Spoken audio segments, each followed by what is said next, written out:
everyone, and welcome. I'm Miriam Knight, the publisher of New Consciousness Review, a digital multimedia magazine and website where we review the top books and films having an impact on the global awakening. Our website is ncreview.com. Now, on this show, we explore the many and varied faces of conscious awakening and what that can mean in your life. And today's guest is Colleen Mauro. She was the founder and editor-in-chief of Intuition magazine. Her 30 years of experience in magazine publishing includes work as a publisher, editor, advertising director, and circulation and marketing consultant. Now, she had a lifelong interest in the untapped powers of the mind, which led to the launch of Intuition magazine in 1988. Intuition explored the higher potential of the mind and the many and varied ways of knowing, intuition, inspiration, and telepathy, providing both research and how-to information in easy-to-read form for the general reader. Now, her book that we are going to discuss today is actually titled Spiritual Telepathy, Ancient Techniques to Access the Wisdom of Your Soul. Welcome, Colleen. I am delighted to have you on the show. Thank you for having me. Colleen, I thought the title of your book was very interesting. Can you tell us the difference, if any, between spiritual telepathy or what we normally call intuition or psychic communication? Well, I see intuition, as it's most commonly talked about, as information that relates to our personal lives. You might think of it as horizontal information. It's information coming to us from beyond our human awareness about our daily lives, about our relationships, our work, and so on. I think a lot of it is instinctual. And spiritual telepathy could be called vertical communication. It's communication from the subtle worlds, from our own souls or from higher beings. And the information is always sent to us in a telepathic way. We don't actually audibly hear the information. The information is simply dropped into our brains where it becomes part of our conscious awareness. So it's a higher level of information. So when people get either clairaudient or clairvoyant information, it's a lower level information? I think so, yeah. It's more clairvoyance. It's more horizontal information from the human field, you might say. Excuse me. So how would you categorize channeling? Channeling, well, it depends. There's different types of channeling. There's channeling as we knew it and where it was big in the 80s, which is a discarnate entity that uses a channel's body. And so it's not information that we ourselves generate. This is information that we can access directly from that higher level. Mm-hmm. Well, I was really impressed at how deeply researched your book was. And one of the most fascinating parts for me was when you described all the well-known figures in arts and sciences throughout history who openly acknowledged that their inspiration came from a higher realm. And it's like we went through this period where the occult and psychic phenomena and intuition were sort of downgraded to woo-woo stuff, and they seem to be coming back into the mainstream. And I think actually, because your book is so well researched, that your book will be a great help in that. What is the main premise of the book? What will readers learn from it? Well, the main thing is that we all have the ability to access the soul and the higher levels. I've always been very touched when I've read about experiences people have about connecting to the higher worlds. We have our saints and we have shamans, and we know that we somehow think these people are special. And it's always stirred a big longing in me. And I know that it also, in addition to our saints and shamans, it also seems to happen to seemingly ordinary people like Joan of Arc, and who talked to angels and saints, and Eileen Caddy, who received the guidance that led to the founding of the Findhorn community in Scotland, and the botanist George Washington Carver, who walked in the woods each morning to talk to God. And apparently God was talking back. He called it the divine radio. And I've always wondered, why does it only happen to some people? Are they more evolved than most of us, or is it preordained somehow? And what I discovered in immersing myself in this topic is that it's not just for the special people, that it is, in fact, our evolutionary destiny. Many spiritual leaders and philosophers and scientists are telling us now that we're poised on the brink of an evolutionary leap, and it's one as profound as our emergence from animal to human. When we make contact with the soul, we take our first steps out of the strictly human world and into the superhuman worlds. The subtle worlds then become part of our human experience, and we move up a notch on the evolutionary ladder. Many books are coming out have come out in recent years describing people's conscious awakening and mystical experiences, and they tend to be so profound that they really change their lives, the course of their lives. And I was really interested in the experience that you described that Mother Teresa had, where she had this one profound experience of union with the divine, and then it was like she spent the rest of her life looking to recover or recreate that experience, but was never able to do so. Is that more common than not? I think it is. And it's when I was researching and reading about the wisdom tradition, this came up a lot, that spiritual telepathy is actually a stage beyond the mystical experience. And in the mystical experience, the person like Mother Teresa will connect with the higher worlds through the heart chakra. And it's through that intense longing and intense desire that it happens, but it's only a fleeting moment. And then you're sort of plunged into darkness as she was. It was very touching to read her letters. But when you actually develop the mind and the heart, then you become part of that world. You have access, direct access to that world. You don't have to long for it. You can just make that connection. So it's a higher stage. You have an interesting concept of the mind as being sort of on three levels. Can you expand on that? Sure. It's said that there's three aspects to the mind. The first is the rational mind. The second is the soul, which is considered to be our individual fragment of the divine mind. And the third is the higher mind. And so our first task is to make that connection between the lower mind and the soul. And when we do that, we have access to the higher worlds, to the universal mind, where information on all subjects can be found. And that's the experience that we call genius.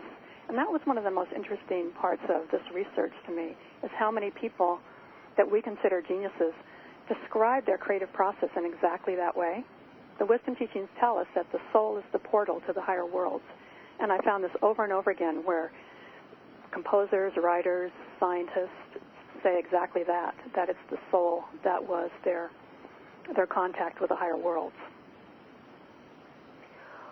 Did you find a lot of commonality among the different wisdom traditions and religions in their description of the soul and the spirit and this connection? Absolutely, and that was one of the things that was most interesting to me, is that this teaching is actually the core teaching that exists at the heart of all religions. When I thought about this book, I thought a lot about the science books on the mind, Dean Radin's books and Lynn McTaggart's books, and how popular they were, and how the esoteric books, which are really just the flip side, it's the inner development that allows us to make conscious use of the extended mind, are still small in scope. They seem to be geared towards a very select audience. So I looked at what I could do to try to expand the audience and try to interest some of this wider group. And one of the things that was obvious right away was that this is a universal teaching. And so I decided not to put anything in the book that I couldn't actually say, hey, look, it's in all these different traditions. And that's why I spent so much time. I didn't really have a background in world religions, but I just read and read and read until I had a clear sense of it. So some of this stuff is pretty esoteric, but in all cases, I've shown that it's the same in all religions. How long did it take you to write the book? Oh, years and years. Yeah, way longer than I ever imagined. But I was so intrigued by the subject, I could see that it's the next piece of the intuition work that I did in the 90s, and I could see how important it was just to our own lives and evolution, and I wanted to do justice to it. So I just kind of sat here and just read and read and read until I figured out that I had enough information to go ahead and write the book. It's the sort of subject that you could never know enough about. And it's unendingly fascinating. It's Absolutely. also something that I keep on bashing on about in practically every interview that I do, about the importance, first of all, about the innate ability that we have to access our intuitive sources, and the importance of it. Why do you think these skills are so important now? What's your take? Well, Alice Bailey talks about this, and she has a very interesting perspective, I thought. She said that there's 3 levels of perception. There's the instinct of early man, there's the rational knowing of modern man, and there's the pure intuitive knowing of the soul-aligned human being. And I think our intuition work of the 90s was mainly reconnecting people with what we had lost when we developed that next higher way of knowing, which is the rational, that we have this other type of knowing that we had discounted. And it's really important. It doesn't go away. It just drops below the threshold of our conscious awareness. So we still do have these gut feelings. And years ago, no prominent person would have imagined actually admitting that they make a decision based on that. And I really found it interesting that George Bush talked about being a gut player, and his Homeland Security person talked about how he had a gut feeling that there was going to be a new attack. And I thought that was fascinating because, like I said, years ago, nobody would have admitted to that. So it's become more commonplace and respected. Mm-hmm. But we're at that level now where we can access that higher level of information. And I think that's so essential for 2 reasons. One is that when we connect with the soul, everything changes. And we realize that we're part of a universal life, the soul of humanity. And we start to lose our personal ambition and desire to work for the greater good. And we can also pull in higher levels of information, and we desperately need that, higher solutions to some of the world problems. And people that can do this, that have trained their minds to do this, I think are doing a great service. Absolutely. So it's both important on a personal evolutionary level and on a global. Is this what you would call a sixth sense? Yeah, they in the wisdom teachings, they talk about the mind as being the true sixth sense, that it's convertible. It's designed to work in 2 areas. It can work in the outer world, and it can be trained to access information from the subtle worlds, too. So just as it provides information about the world around us, it can provide information from that higher level. And it's a process of training our minds through meditation to have an alignment of the brain, the mind, and the soul. If the information doesn't hit the physical brain, then we don't have conscious awareness of it. And that's really the basics of all the practices. And how do we go about training ourselves to do that? Well, I'm really glad you asked that question, because that's really the heart of this. It's a process that we call creative meditation. And in most meditation practices, we just quiet the mind. And in this type of meditation practice, we actually go a step further, and we train the mind to make a bridge between the mind and the soul.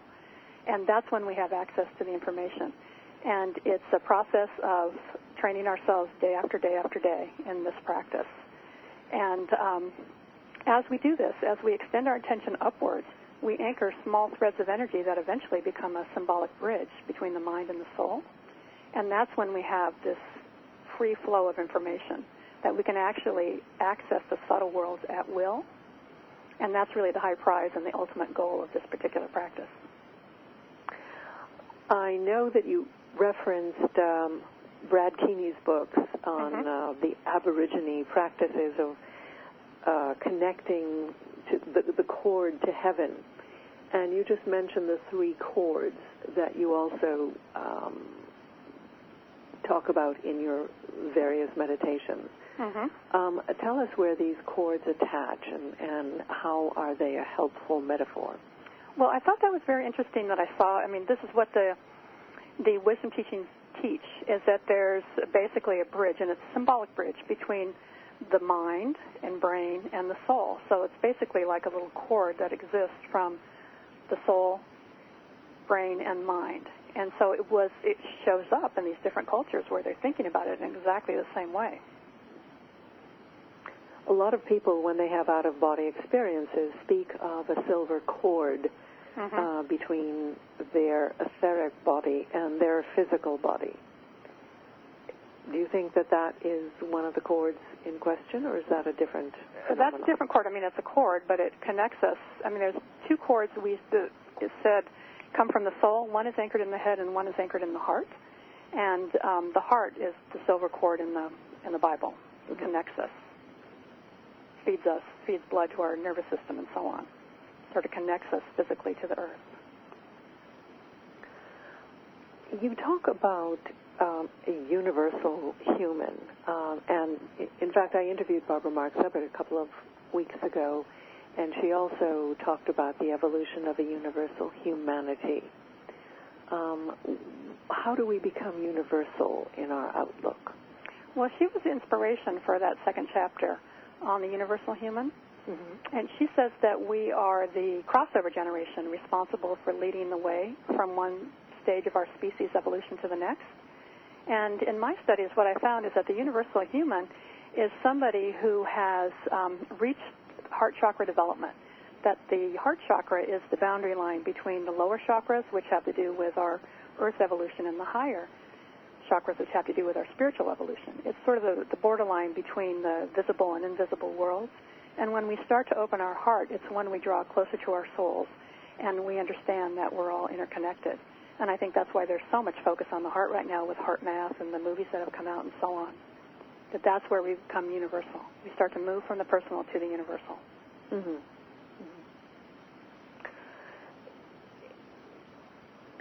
Would you say that the concept of the universal human is the same in all the religions, or is it antagonistic to religions? I don't think it's antagonistic, no.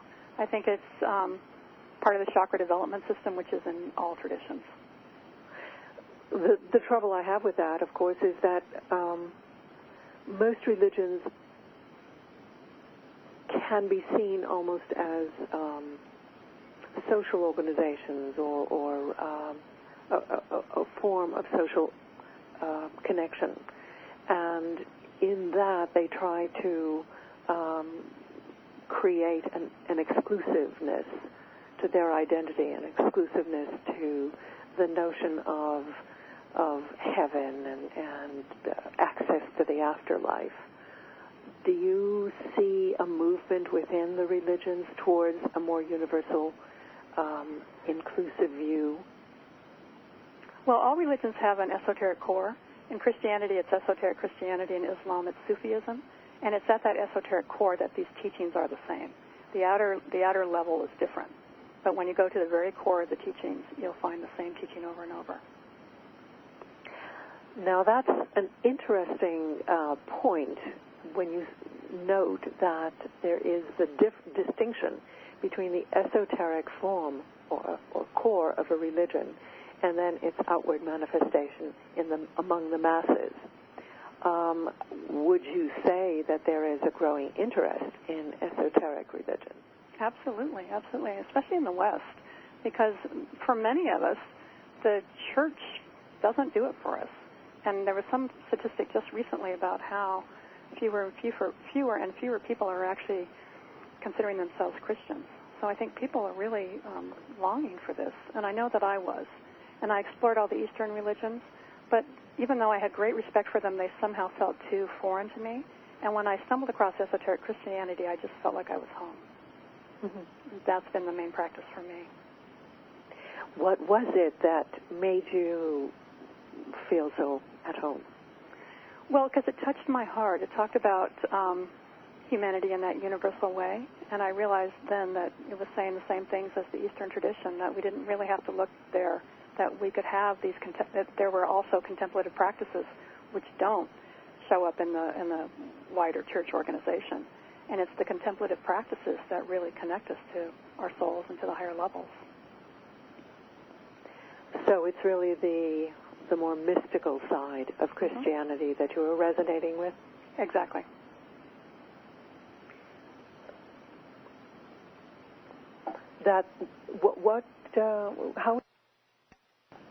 How were you brought up? I was. Are we still recording? I'm brought up as Catholic, and I never read the Bible before. I was brought up Catholic and never read the Bible before.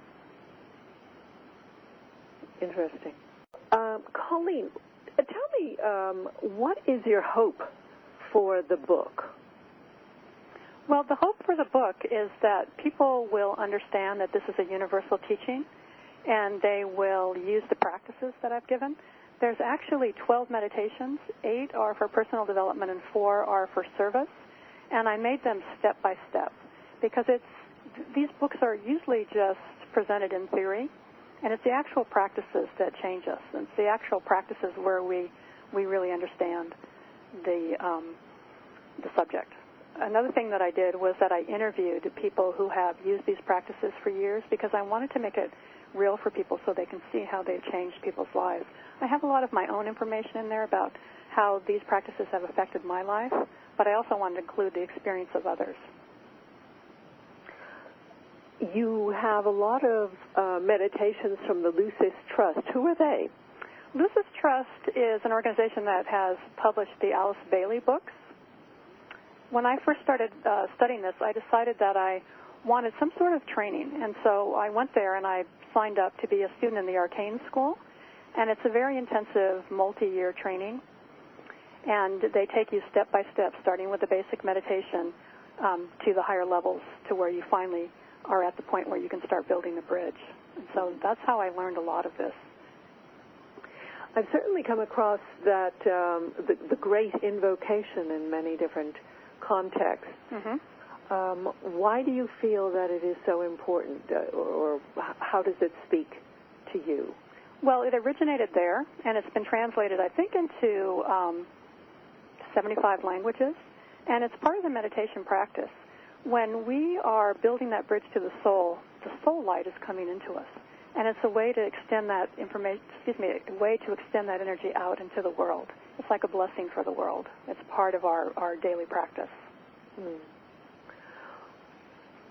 Why don't we step back a little bit and go back to the notion of the mind? How is the mind different from the brain?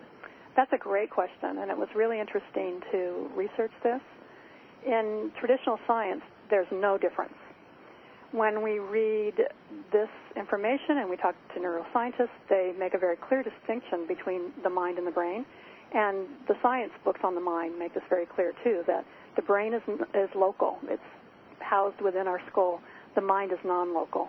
The mind is part of the universal mind.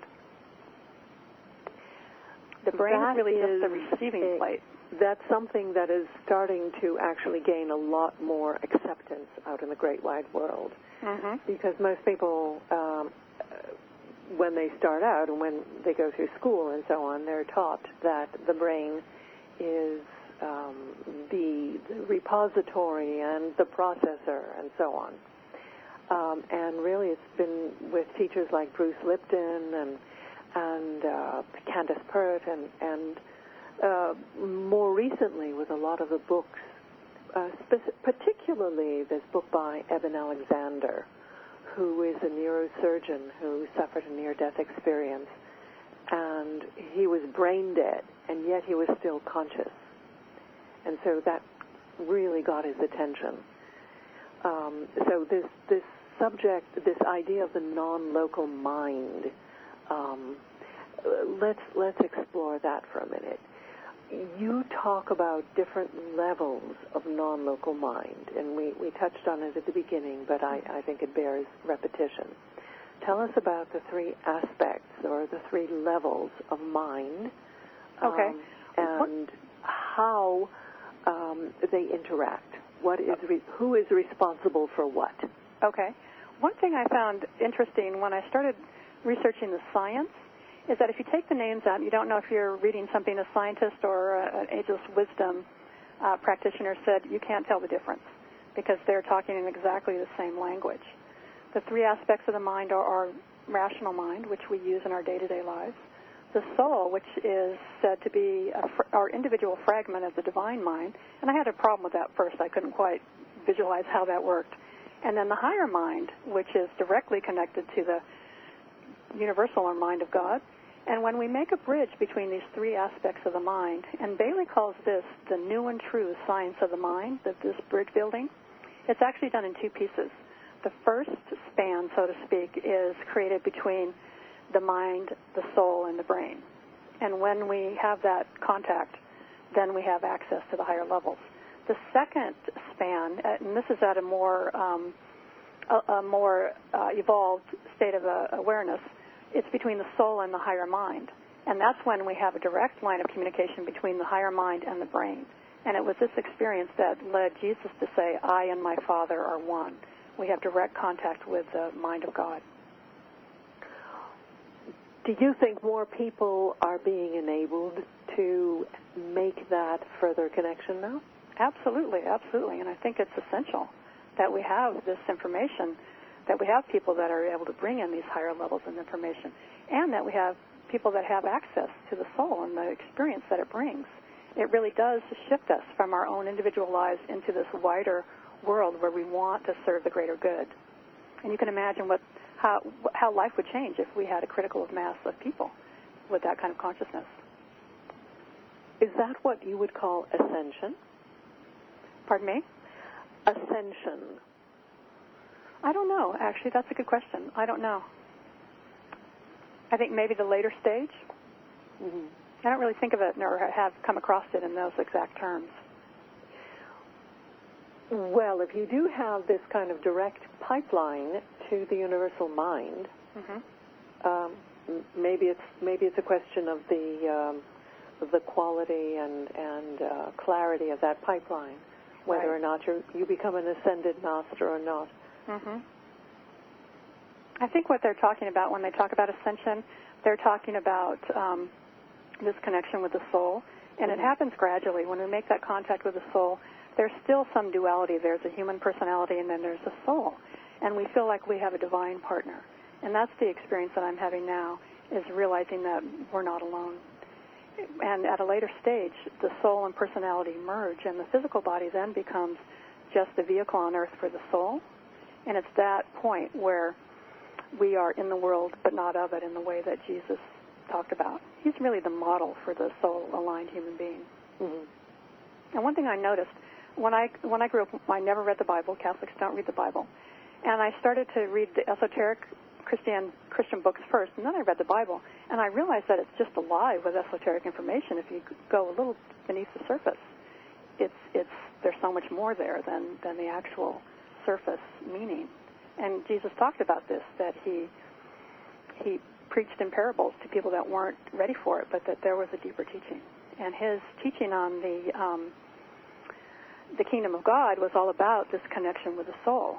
We're taught that it's an after-death heaven where we go if we behave ourselves, but he doesn't say that. I mean, he talks about this over and over, that this kingdom is already within us. It's within our midst. We just can't see it. He's talked over and over that this kingdom is within our midst. We just can't see it. Right. And we will cross the rainbow bridge to it when we get back from our next break. I am speaking with Colleen Mauro on her book, Spiritual Telepathy, Ancient Techniques to Access the Wisdom of Your Soul.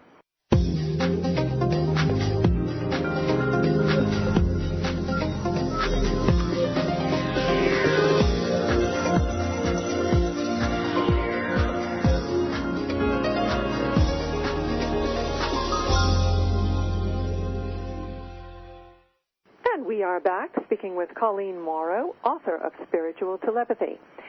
Colleen, before the break, I was talking about the rainbow bridge that you mention in the book and show how it is so prevalent in art and in literature. And this is the bridge that connects between the brain, the mind, the soul, and the higher wisdom. You also speak in your book about telepathy and the different types of telepathy. Can you expand on that for us? That's a fascinating area. Sure. There's 3 types of telepathy. There's instinctive telepathy, and that's the type of telepathy that we share with the animal community. There's mental or mind-to-mind telepathy, and then there's spiritual or soul-to-soul telepathy. And that's the kind of telepathy that we work to build that bridge between the brain, the mind, and the soul. And what was really fascinating to me about this is when I started to research it, I found, again, that it's the same in all traditions, and it also relates to the chakra system, too. Instinctive telepathy is said to utilize the third chakra, or the solar plexus area, and I found that many traditions talk about it in exactly the same way. The kahunas are the native priests of Hawaii, and they believe that telepathic messages are sent directly from one solar plexus to another. The African Bushmen believe that all living creatures are connected by a silver stream of energy that extends from one belly button to the other, and they use these horizontal lines like telephone wires to send and receive telepathic information. The Australian Aboriginals believe it's their miwi, which makes it possible for them to hear or see at a distance. And the word translates as soul or instinct, and it's located in the pit of the stomach. The Japanese use haraji, or belly talk, to size up a partner or a business proposal. And that word derives from hara, which translates as belly or guts, and ji, which translates in the art of. So many Japanese take pride in their ability to do what they call the art of the belly when making an important business decision. And in our culture, we use the term gut feelings. So it's all centered around that same area, which I found absolutely fascinating. And mental telepathy is, again, mind-to-mind or thought transference. And a lot of what's studied scientifically, I think, is actually clairvoyance. And in many of these studies, they talk about the difficulty in teasing out what's clairvoyance and what's actual telepathy. I think mostly it's clairvoyance. And they say that true mental telepathy utilizes the throat chakra. And telepathic contact is made between two fully conscious, focused minds. And we have three good examples of that. One is Helena Blavatsky, who wrote The Secret Doctrine. The other is Alice Bailey, who wrote that long series of books, and Helena Roerich. And these three women were said to be actually taking dictation for a group of masters in the Himalayas. And Bailey talks about this a lot in her autobiography, and I found this fascinating.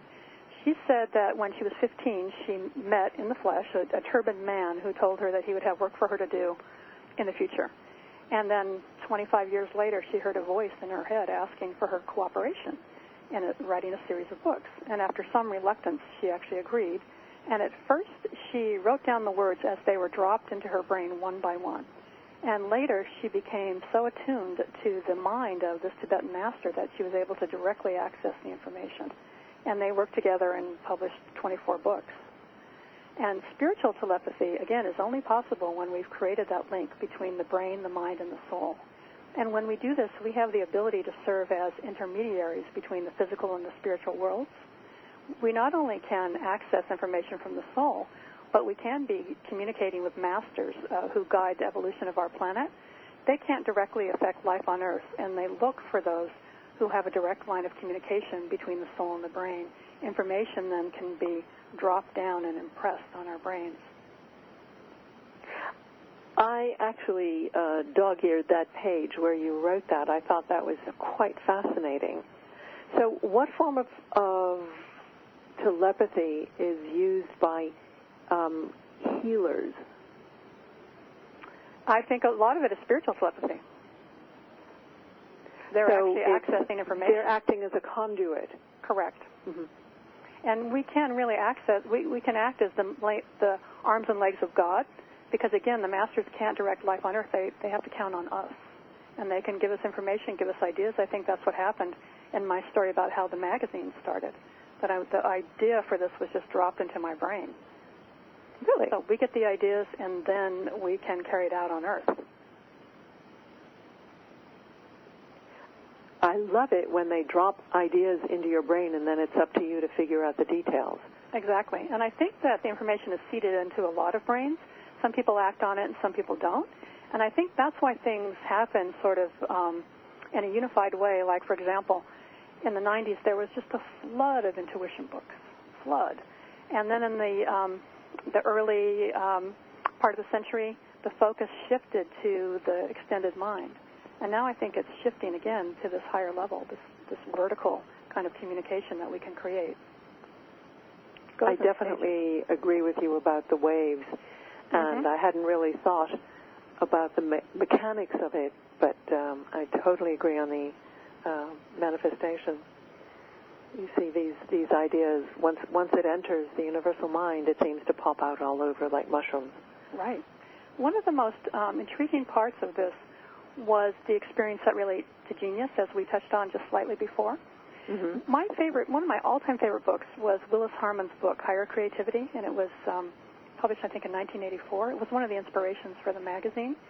And what he and his co-writer, Howard Rheingold, did is investigate the biographies of many famous artists, composers, scientists, inventors, and so on. And what they found is that many of their greatest achievements came from an intuitive breakthrough. And so they talked a lot about this in the book, and they have quotes from the book and some of these have become very familiar.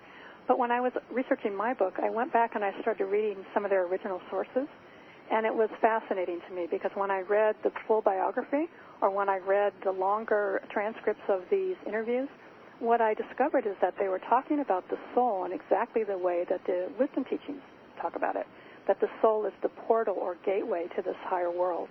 And when they made that contact, the information just flooded their brains. And they say this over and over and over. And I have examples in different types of arts and science and business. It was fascinating to me that the exact words were being used. So what is your understanding of that? That it's really, again, the soul. When we make contact with the soul, we have access to the universal mind where information on all subjects can be apprehended. That information then will just stream down into our brains. So simply by acknowledging the possibility, you open yourself to it. Right. Well, you open yourself to it, but then you have to do the practices. Do the practices. It doesn't just happen. No. Well, we will explore that when we come back from this break.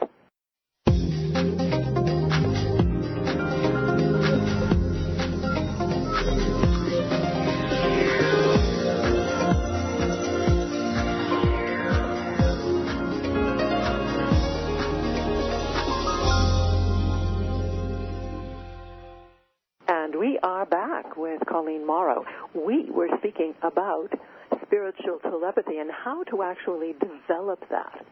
And Colleen's book is a real how-to. I mean, she kind of holds your hand. So, Colleen, give us a taste of how we actually are able to develop this communication link within ourselves.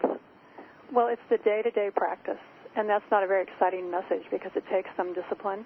And in the book, I outed myself as someone who didn't want to get up out of bed and meditate, and that's still true. But you have to find a way to make it work so you can have that consistency. Many people have told me, and I found this to be true for myself, is that when you stop, even for a few days, the energy between the brain and the soul starts to dissipate. So it's a method of that daily practice that really makes the difference. Again, we're projecting our attention upward from the mind to the soul, and when we do, we anchor small threads of energy that eventually, thread by thread, form the symbolic bridge. I think of it sometimes as a groove. The more I do it, the easier it is to just extend my attention upward. It feels like the easier it is to make that connection. It's called the Rainbow Bridge or the Bridge of Light in the Wisdom Teachings. It's called the Antakarana in the Hindu text and the Straight or Narrow Gate in the New Testament. And in the same way that our homes are wired for telephone and internet connection, this kind of meditation allows us to create the threads and cables that link us to the higher worlds. And another interesting aspect of this that I read about is that we don't do this alone. As we focus our attention upward, the soul turns its attention downward, and the bridge is actually built through the united effort of both the soul and the human personality. We're pushing our attention upward, and the soul is actually pulling our attention upward.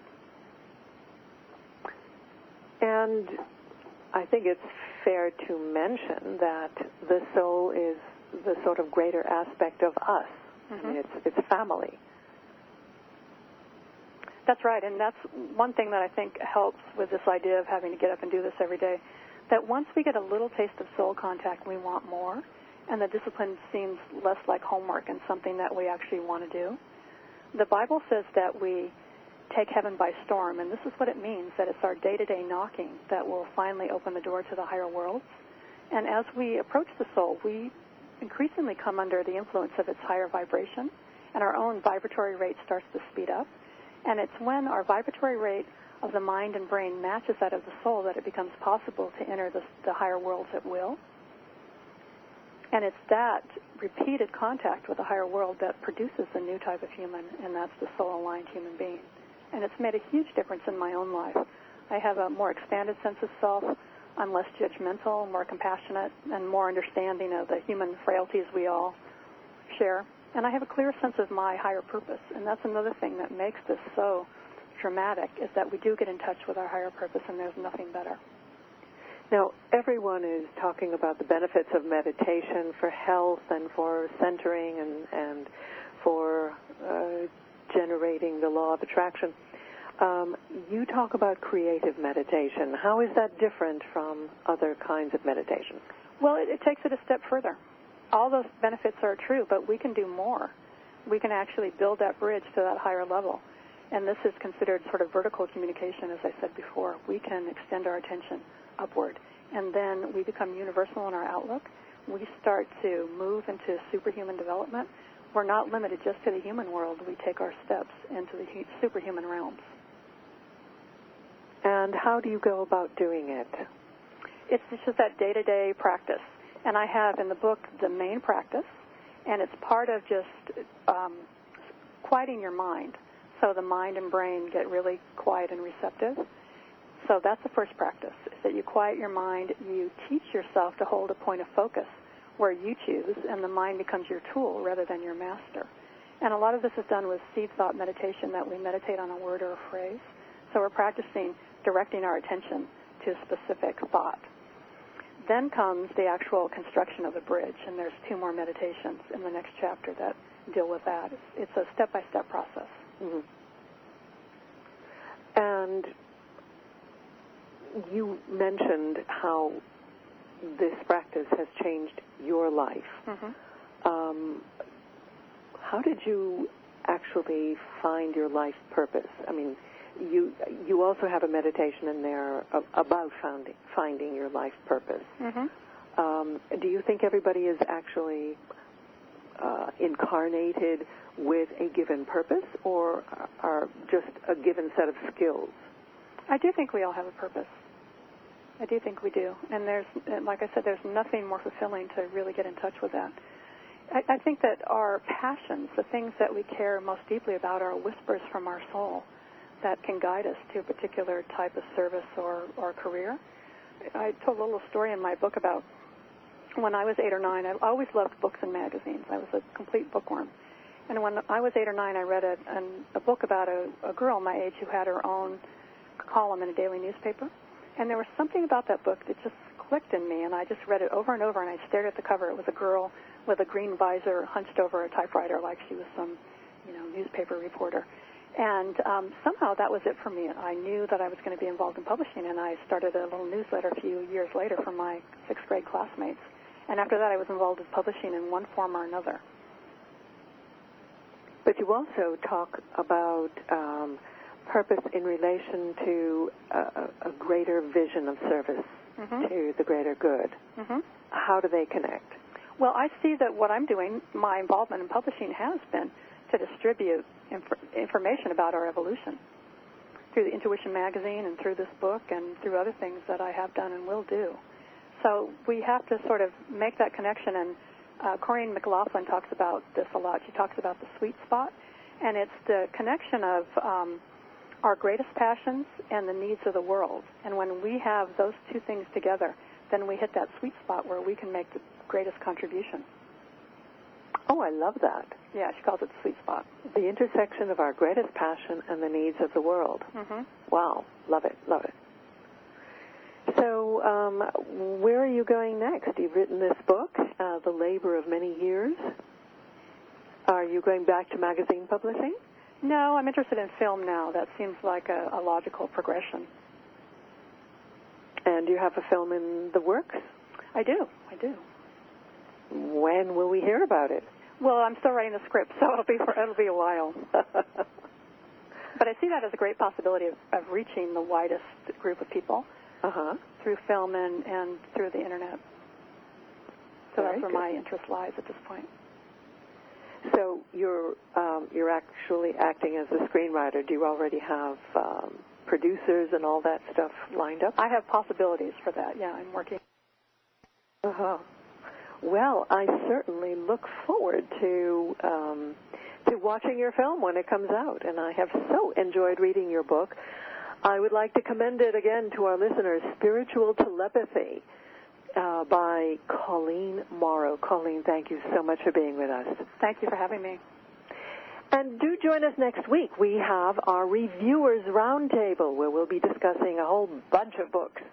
Until then, visit my website. Well, actually, don't visit it until next week because it's down, thanks to some hackers, but it'll be back up, Phoenix-like.